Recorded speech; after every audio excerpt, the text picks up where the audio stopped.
Well, just starting to get rigged up for the day. I'm gonna try to catch the turn of the low tide up into high tide, so just kind of sitting here getting things pre-rigged. Gonna start with one pole here, my 10-6 with a triangle and an anchovy helmet.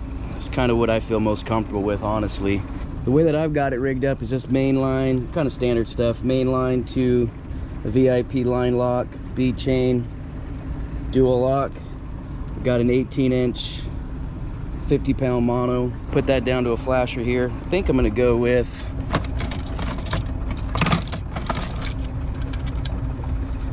kind of like this chrome with the red side.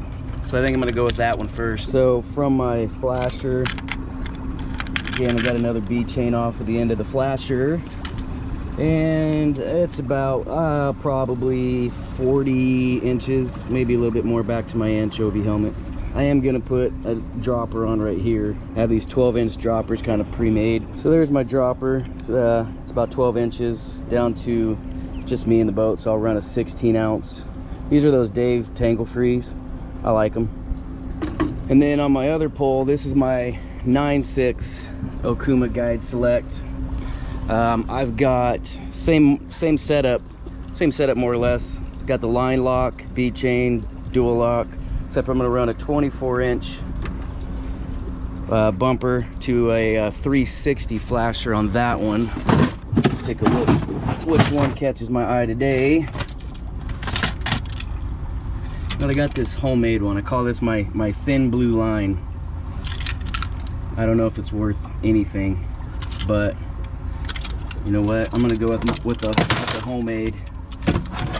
That way, if I do get a fish on it, it's a flasher that I made. So the final setup on this one, again, main line, VIP line lock, bead chain, 24-inch 50-pound mono bumper, 360 flasher to I'm gonna run a spinner initially. This is a homemade spinner here. And I just run them straight on the line. So I've got this 3.5 Shortbus, that's copper, little hoochie with a little tube fly underneath, down to a 3/0 hook. And I don't know, I think that's probably 28 inches or something. So that's what we're gonna run today. Let's get out there and see what we can get into.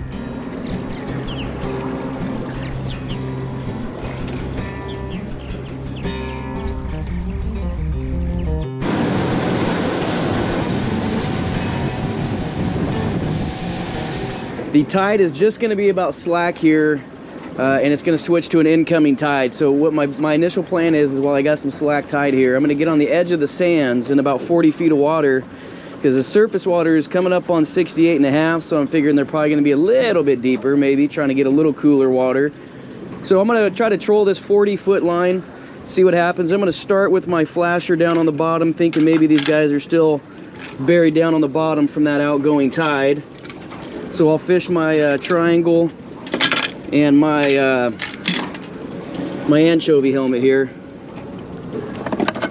So all I'm gonna do here is take my anchovy, shove it up in there as far as I can get it, pin them right through their eyes, take this top hook, and this is on a sliding hook setup, but I just realized those barbs are not pinched.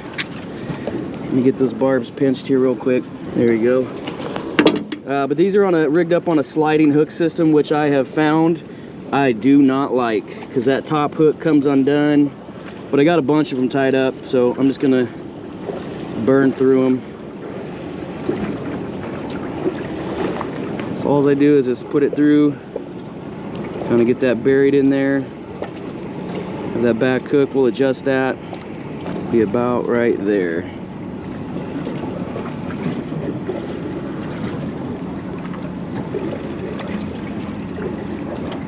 Get a little bend on there.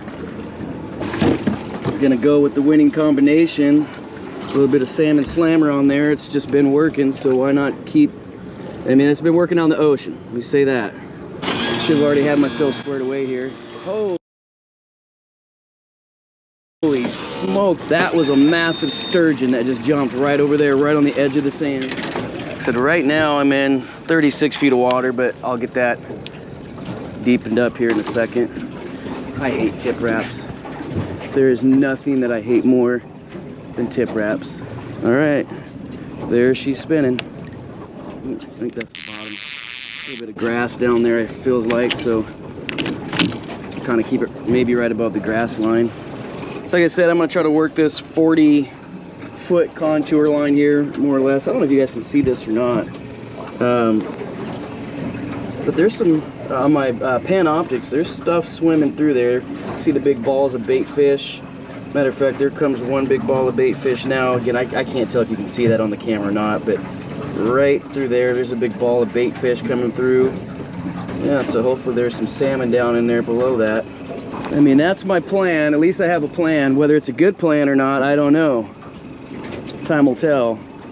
A lot of boats over there on the Washington side. I hate to do monkey see, monkey do type of thing because, you know, I'd like to try to find my own fish, but at the same time, if there's that many boats over there, there's probably a reason. So might have to think about at some point maybe heading over that direction. But for now, I'm going to stick with my plan. Stick with it for a little bit.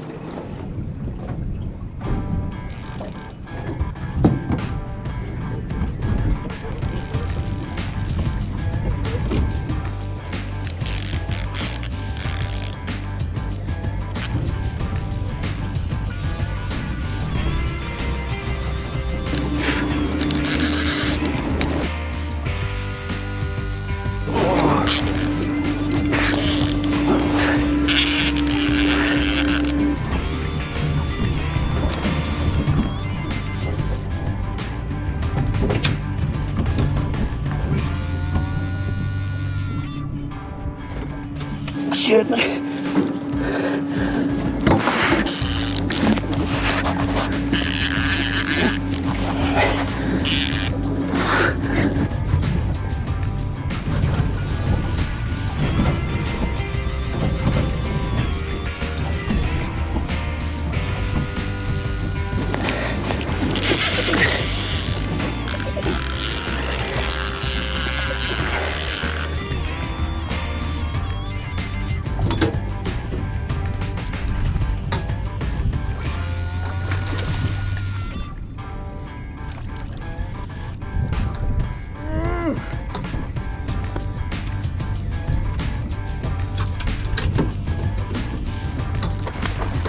Come on, man.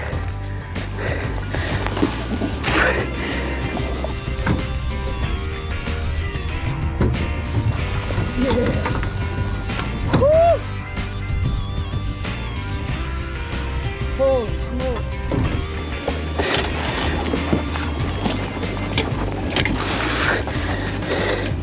It's a nice fat one there.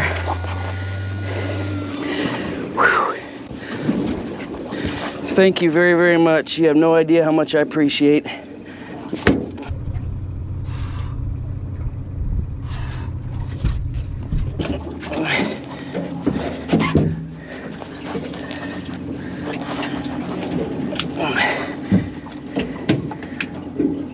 Well, there's the aftermath. All that was my Shortbus triangle anchovy helmet. And my plan worked. Stuck with my 35 to 40 foot line and it paid off. A little bit of work on that one. That one was fun. All right.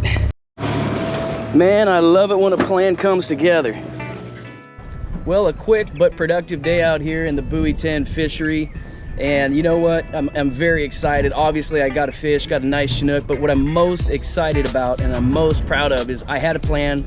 My plan today was to come out here, start just off of the sands in that 40-foot line, that 35 to 40-foot line of water, and stick with that line. I felt like with the temperatures being almost 69 that they might be just a little bit deeper, and it paid off. Early on in the video, I pointed over there to the Washington side. There is quite a bit of boats over there, and I'm sure they're doing fantastic, but I really wanted to stay away from just going where the crowds are at and devising my own plan and sticking with it. Overall, guys, that was my first Buoy 10 Chinook by myself. All right, I've been out here last year with guides and whatnot. This year, doing it all alone, figuring things out as I go, and that was my first Buoy 10 Chinook, and you guys were along for the ride, which I appreciate greatly, and we'll see what we come up with next time.